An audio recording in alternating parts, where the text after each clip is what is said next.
What's going on, amigos? Well, we're back at it. It's almost the end of the riding season, but I figured, hell, let's splurge a little bit. Let's put some parts on the old Yamaha. I haven't really done much with this bike. Zoom out a little bit so you guys can see it. I haven't done much other than ride it. It's actually was 100% bone stock up until today. So basically, what we have is a hole. Let me switch this around. So what we have actually is a whole pile of parts for the old girl. Couple there and a couple already installed. So basically I ordered all these last week. Whole bunch of different stuff for the bike. Trying to add my little touches now after putting about 4,000 miles on it. One of the first things I actually got this weekend and already threw on was this WRS Sport windshield in black. And I can honestly say it was the first time in my life I've ever spent that much money to be hit with more wind, which I knew going into it though. It's a lot smaller. It's about 6 inches shorter than the stock clear one. I think it looks way better. It makes the bike look sportier. Yeah, it's a pain in the ass. I did take it on one ride. I took it up to New Hampshire this weekend on the highway, and yeah, that stock windshield was definitely doing something compared to this one. But I figured for around town, I'll keep this one on. And like I said, the season's pretty much almost over here. There's not too many riding days left. It's one of those situations where you gotta go out, and in the middle of the day, you can't really leave early in the morning. Can't really leave or come back late at night. So riding in New England, it is what it is. But we got some other stuff here too, and I'll be unboxing these. We got some Baja design lights because that's what all the cool kids are doing apparently these days. And I don't know if you guys have seen this on this Yamaha, but you don't got much light. And actually it does the classic Yamaha thing where one of them is high beam, one of them is low beam, and then you have some running lights here. So it wasn't bad for what they were, but I can tell you it's not it's not like any of these guys right here. So went ahead and ordered some Bajas. Didn't go too crazy. Just got some nice Squadron Sports. I, unlike the rest of the amigos and crew, decided to go with clear because I don't need any of that yellow nonsense in my life. And then I ordered from some other manufacturer of lights, Clearwater, which people have probably heard of. I ordered some brackets, which we'll open here in a second. And then I got some crash bars from SW Motech, which are nice for, you know, protection if I ever drop this thing, but also give me a spot to mount the lights. So we're gonna open these up here in a second, and we're gonna install them tonight. Stay tuned. All right, so first things first. You saw the Bajas. They're about 3 by 3 inches, so they're not too big to go on the bike. But I needed a way to mount them to the crash bars. So I ordered, per recommendation from our amigo Matt, I ordered the Clearwater Lights 27 millimeter brackets.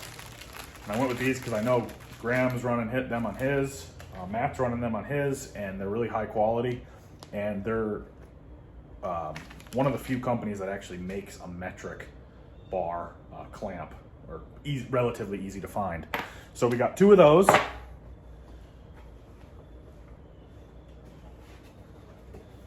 Like I said, 2 Squadrons. They're 3 by 3. These are the same ones that Tony Graham has on his Pan America, except he has yellow. I went with clear just because I'm not about that yellow light lifestyle. Got 2 of them, obviously. Came with wiring. Probably not going to use the wiring. I might be actually picking up some Denali electronic controlling modules, controller module for this thing. That way it'll give me the ability to not just have on-off like this setup has. It'll actually give me dimming capabilities from 10 to 100%. And it also can tie into the horn. So when you strobe the horn or hit the horn, the light strobe, It'll also give me the ability to fine tune the exact brightness I want, rather than just on off, because that would get annoying flipping that switch every time a car comes around a corner, because it'll have to be a separate switch than the high beam. Or maybe with the Denali electronics, they get into some voodoo stuff and you can control it with factory buttons and things like that, but we'll figure that out down the road. Tonight, I just want to get the crash bars on. I want to get the lights mounted on the crash bars and angled, and then give you guys kind of a walk around. I'm not going to wire the lights tonight. That'll be down the road once I figure out how I want to wire them. But next up, let me get a knife.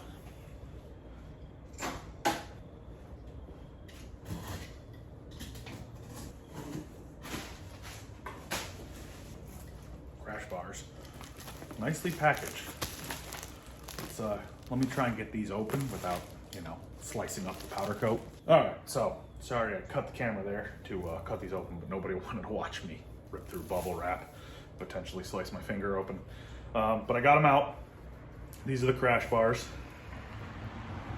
Initial impressions, super high quality. The welds look all right. I've seen better welds before. They're definitely strong, but they're not the prettiest, but the powder coat is unbelievable. Whoever does their powder coating, if it's in-house or not, it's really thick. They covered everything. They even went inside the tube here, this crash bar end tube, which is pretty impressive because I've ordered crash bars for things, this Grom there, and the powder coat was absolutely trash. Not gonna name any names who made that, but out of the box came chipped, scratched. These look great. The coating finish looks great. It's all even. There's no light spots. These look great. So basically how this works, and I'll try and spin you around so you can see how this works. But basically, the way this works here is this is going to go on here, like so, and it's gonna sit basically outside this plastic part right here. So that way if you drop it, the body down here doesn't hit the ground.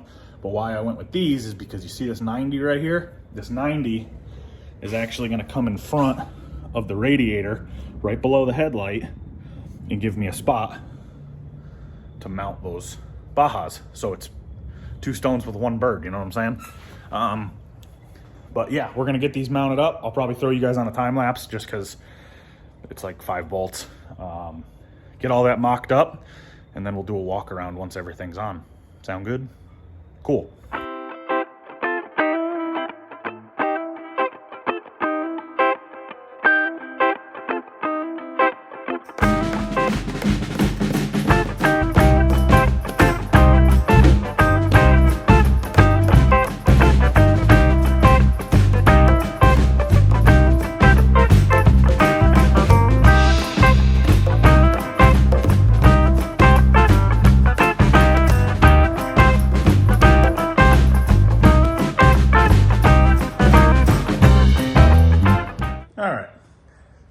So I got the first one on, relatively straightforward. I didn't put the little beauty caps on each one yet, but basically the way it works is you just replace 2 of the factory bolts that hold the engine in, and there she sits. And like I said, that nice 90 in the front will give me the spot for the lights. So we're gonna get the second one thrown on, and we'll be back. All right, so crash bars are on both sides. Like I said, no beauty caps, beauty mark, Jesus. Gives you the nice 90s in the front, which will allow me to mount the lights. So, next up, brackets and lights. All right, so us big guys gotta stop and have dinner once in a while during projects. But I just threw the lights on. Nothing's bolted down. I'm just trying to get a fitment of where exactly I want to put the lights. Dogs are helping me now.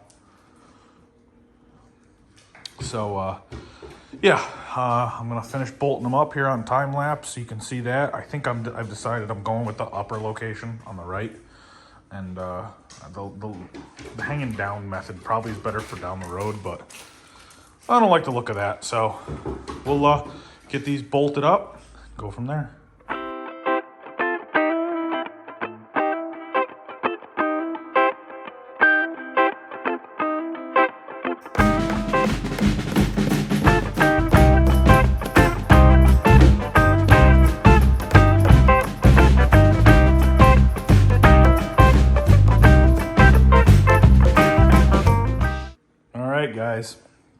Well, sorry for the extended time lapse, but we're done.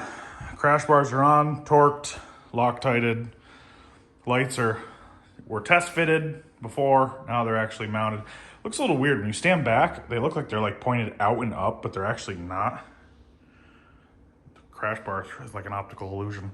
But I still have to point them. And like I said in the beginning, not wiring them tonight. I just zip tied the wire off right here. Basically, the reason why, again, real quick, is because I don't like how the Baja kit comes with, one, it's like 6 miles of cable, which I guess is a good thing if you're putting on a vehicle or something, a car. But it's an on-off switch, and these are LED, so I can dim them, and I want to be able to dim them. And unlike the Pan America's, Matt and Tony's, they don't make a CAN bus module that sits under the seat for this thing. So they have a universal light controller, which goes on, plugs into the lights, and then it gives you a little dial that'll be put like right here or right here, somewhere on the bars. And basically it'll allow me to tune it from 10% to 100% brightness. And I think that'll be more practical on the road or at night. But yeah, the bars, really happy with the fit and finish. They bolted up really easy. They give you bolts that replace the factory bolts that hold the engine in. They basically connect right there where it bolts to the actual suspended engine off the frame. And then, yeah, it gives you a little crash protection. They're definitely solid. They're not gonna break or bend, I hope, in a tip over or a drop. Lights, they may make contact with the ground if I were ever to drop it, but that's the risk I'm willing to take. Oh, dogs are joining me, coming to inspect, but that's it. Again, like, subscribe. We'll do another follow-up video once these get wired in, see how bright they are. Now I'm joining the party on the Team Baja like everybody else these days. Thanks.